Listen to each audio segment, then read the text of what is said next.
I just finished part 4 of, or like the first 50 pages of part 4 of the book. And I have underlined like more things in these like 50 pages than, you probably can't even see it, doesn't matter, than most readings that I do. Just because of how interesting Perry is.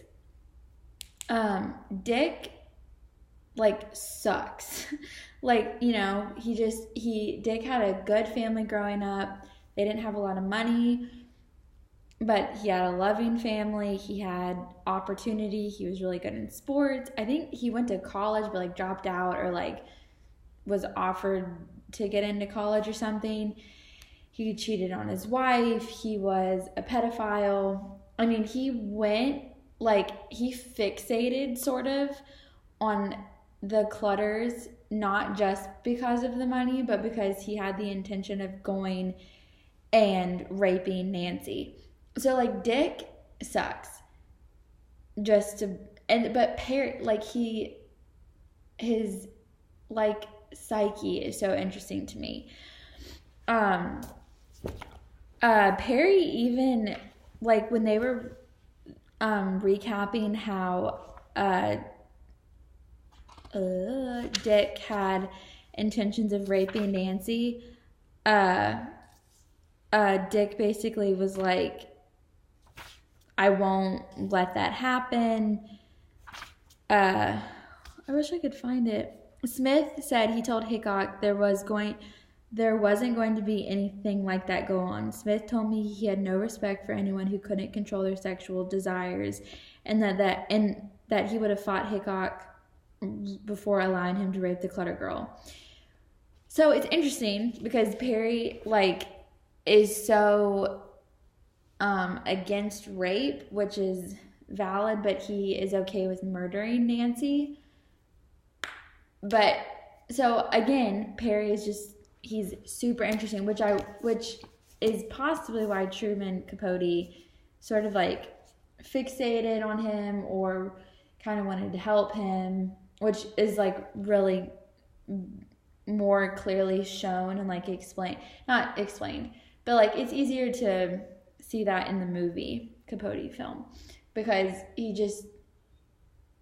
everyone sort of wants to help Perry, it seemed. Like, I know Perry was like put in the lady cell, and Mrs. Mears,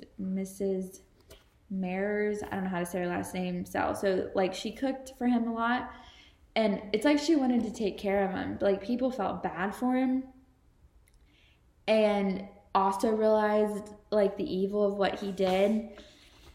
But I've been sort of thinking that Perry wanted to kill, or like, so he killed all 4, and he initially Dick took the blame, or Perry said that Dick killed 2 of them, but Perry actually killed all 4. And once I learned more about like Perry's background, I sort of figured it was sort of like a revenge for his past. And like on page 302, he said, the Clutters never hurt me like other people, like people have all my life. Maybe it's just that the Clutters were the ones who had to pay for it. And he was hurt by religious figures in his life. He was hurt by his family. He was hurt by his peers.